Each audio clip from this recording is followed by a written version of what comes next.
আসসালামু আলাইকুম প্রিয় সুপ্রিয় দর্শক। পায়রা ইউনিয়ন ফকিরহাট নামক গ্রামে এখানে কিছুক্ষণ আগে একটি দুর্ঘটনা ঘটেছে। দুটি প্রাইভেট একটি যানবাহন যাত্রী না বাস গড়ায় স্প্রে। এখন আমরা এখানে দেখতে যাব, আপনারা আমাদের সাথেই থাকেন। একটি যানবাহন দুটি প্রাইভেট মুখোমুখি হয়েছে। এখন কয়জন মারা গিয়েছে কয়জন মারা যায়নি সেটা আপনাকে দেখাবো। আপনারা আমাকে ভিডিও থাকেন লাইক কমেন্ট করে দেন।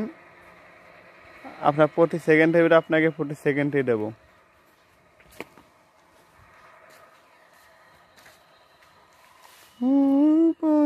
বন্ধু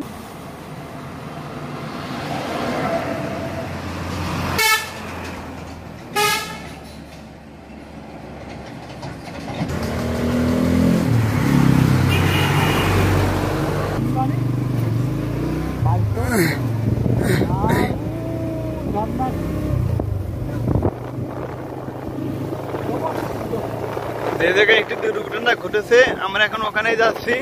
আপনারা আমাকে সাথে থাকেন প্রিয় দর্শক, প্রতি সেকেন্ডে দেখতে থাকেন।